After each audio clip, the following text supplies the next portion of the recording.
Hey everybody, how's it going? Today we're going to be talking about the downfall of probably one of the most innovative, one of the most beloved, and one of the best video game, series, I guess, at this point now of Overwatch 2 that we've seen in the last, decade or two here with Overwatch. Obviously, the beloved first-person shooter game from Blizzard, or Activision Blizzard, I guess.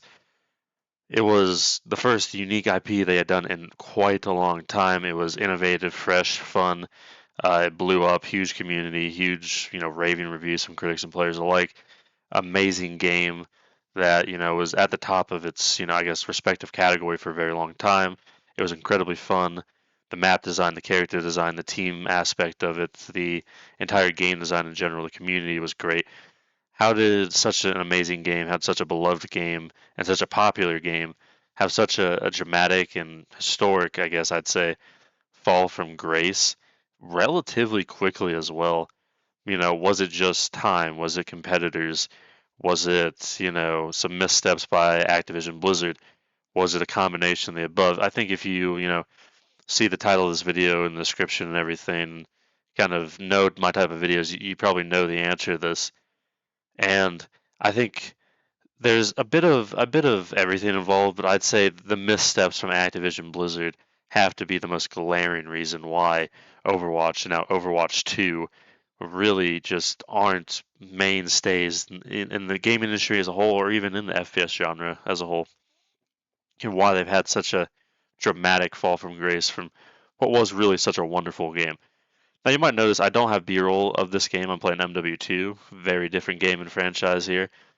That's because I don't really have any B-roll of Overwatch or Overwatch 2, and I didn't really care to re-download the game and play it just to gather some B-roll for this little video I'm doing here. That's why, by the way. But yeah, let's hop into it. I think time has a bit of a small part to play in why Overwatch and Overwatch 2 now aren't kind of at the top of the pyramid anymore. Obviously, every empire falls. Time is undefeated and everything. Everything comes and goes, especially in the gaming industry these days, especially. But there's games that have been long lasting. You look at Rainbow Six Siege, you look at Counter Strike, you look at the Call of Duty franchise in general, I guess. You have very long lasting stuff. So I don't think time was a huge thing. I think maybe, was it ever going to get to its peak again? Maybe with Overwatch 2, but in general, probably not. But I think that's a pretty small factor of why it's really not in the spot in a good spot right now. Another thing is competitors. Is that a big reason to play? I think this is a little more to do with it than a time aspect, but it doesn't have a huge. I mean, every game has competitors these days. The amount of games that are on the market, it's impossible not to have. Even in the subgenre of the FPS thing of like team-based, class-based, objective-based shooters, whatever you want to call it. You have Overwatch, obviously Overwatch 2 now, but they, even before Marvel Rivals came out recently, and kind of, in my mind, put the final nail in the coffin of what was Overwatch's like dominance. You had stuff like Rainbow Six Siege. You had stuff like Valorant. So I guess Valorant came out after, of course, but you had Siege and stuff, and you had other shooters that weren't the same but were similar. You always have Battlefield COD and Halo to contend with. So it's not, you have Counter Strike to contend with on PC, of course. So games different and the same in some regards.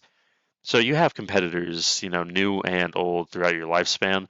Some of these, obviously, like Marvel Rivals, are a bit more impactful and than others, but I don't think that was a massive thing. I think that maybe put the nail in the coffin of Marvel Rivals. I'll give them that. That was a pretty interesting game that they came out with there. I thought it was pretty solid. But in general, I think the biggest reason why Overwatch and Overwatch 2 have such a historic downfall, like why it needs to be studied here with the video title I'm thinking of. It was really missteps from Activision Blizzard and how they handled Overwatch, and more specifically, of course, as really anyone who knows anything about Overwatch and Overwatch 2 knows, how they kind of mishandled Overwatch 2. Because Overwatch, as I said, the original Overwatch was fantastic. I played the shit out of that game for the first few years of its release, and even far after that, played a bit of Overwatch 2 even. This is a game I love. This was a very good game, very unique game. Everybody loved it. But there are some problems. Overwatch 1, towards the end of its lifespan, have had some problems, but they weren't nearly as drastic as what was coming in Overwatch 2. The reason I say that is because Overwatch was a fantastic game, but there was a lot of complaints about it getting stale. And what I mean by that, the game hadn't really done a lot or changed a lot or added a lot throughout most of the lifespan of its game. And that's not necessarily a touch of death, right? I mean, after all, I mentioned some of those other video game series, Counter Strike, Rainbow Six Siege. I guess Valorant now is starting to get up there, but it's still a bit newer, I'd say. They have game like these single games that look at CS:GO. Game stays out in the market forever. Look at Rainbow Six Siege, and I think CS:GO is an even better point to be made with this specific point. And games don't necessarily need to change drastically over the course of years and years and years of it being over to stay fresh and fun and have a large player base.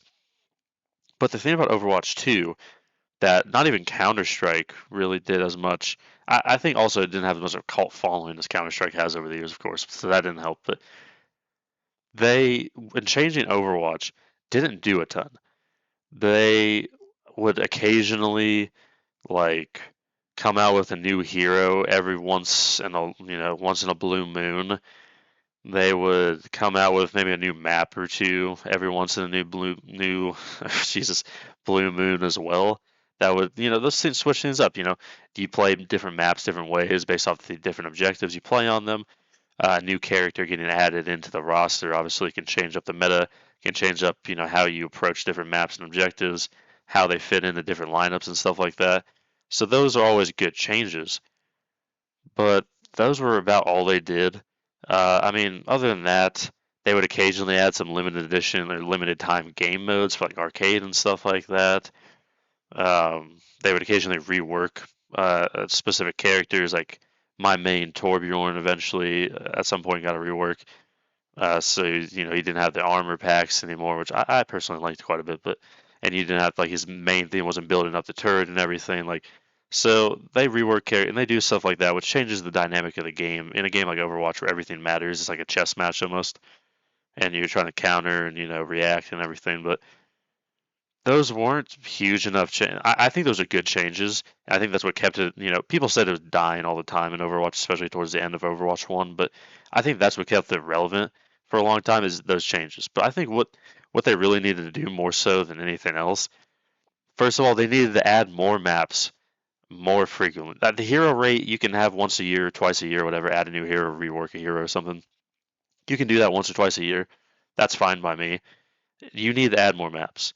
And you not only need to add more maps for all the different types of game modes, arcade, and competitive and everything, you need to like have a competitive map pool and you need to switch that up regularly, like every season or so, every few months or a year or whatever. Uh, you want your seasons to be for whatever game you're doing. You need to switch those up more, and they didn't really do that. Like in Counter Strike, they switch every season or so.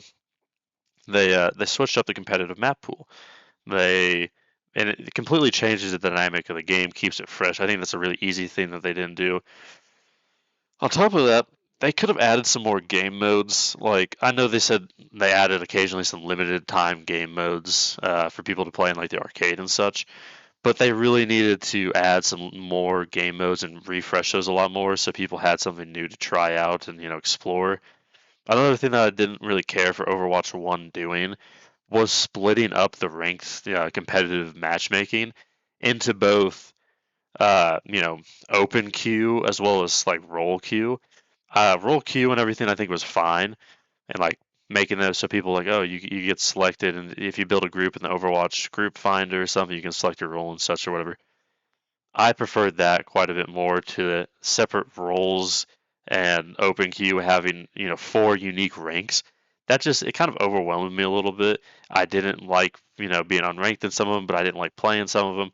I liked having one unified role. I didn't like how they handled that at all. Um, I get it because it can like for all some of the esports did like three tank, three healer meta. So they tried to force people to play with DPS and such. But which, first of all, why do people copy esports players? They're not as good. Stop following their fucking meta and just play what you want to play in games like these. Like it doesn't matter that fucking much. But regardless, that and then it's just I don't know. I don't like that different queue system, so I think that's some stuff that Overwatch 1 did poorly towards the end of its lifespan. I think they could have switched up to make it better. And then the big kahuna, Overwatch 2, which was one of the most disastrous, I guess, sequels or big updates or whatever you want to call Overwatch 2 I've ever seen in my life. Obviously, it was supposed to technically be a sequel to Overwatch, obviously, but it really wasn't. It was just essentially a big update to Overwatch that kind of fundamentally changed some of the gameplay dynamics and underdelivered in basically every regard on the content that they had promised prior to the release.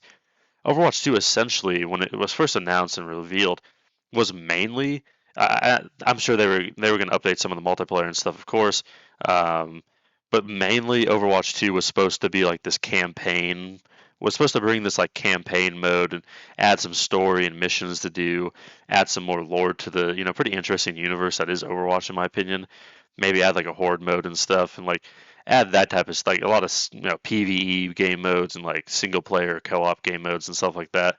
That's what mainly was on the agenda for Overwatch 2, and that's what people were excited for because we really, up to that point, hadn't seen anything like that in Overwatch, as it was mainly a multiplayer, FPS game, of course. But on release, that never came. This whole campaign mode, the story mode, or whatever, this PVE content that they had promised and like refreshing and new stuff, never actually happened. Huge disappointment. Why that got scrapped is beyond me. But Matt, I can't over. I know I'm like going through a lot of points here. I can't overstate how big of a deal scrapping that was. That makes no fucking sense to me. It was a horrible move by Blizzard. Next up, as I mentioned, it fundamentally changed the core game of Overwatch in the multiplayer sense with Overwatch. That was what Overwatch 2 became, was essentially a big update that changed the multiplayer game. It changed the game modes. Instead of 6v6 team based, it was 5v5, and it reworked and redid a lot of the characters, kind of changing essentially everything about them and how they function, some of the roles, even switching people around from like DPS to tanks now with like Doomfist and stuff. I think all of that was bad. First of all, 5v5, interesting concept. Don't think it worked out very well. Having one tank, I don't think is as good. It doesn't balance as well. You can't do two, two, and two, or three and three with the hero roles. And it also just felt much more arcadey and person v person and like 1v1 fights, like arcadey style, than it did actually like a team-based strategy kind of game that Overwatch 1 had been. It felt much more gimmicky. It felt much more like arcadey, and it was just like 1v1 on DPS, and they were like going at it mano a mano, and not as much of a team-based strategy game. As you can see me lagging in MW2 there. Lastly, I just think the rework to a lot of characters like Doomfist, like the tanks feel irrelevant here. I don't think that's particularly good. And yeah, that's kind of about it there. Hope you all enjoyed and peace.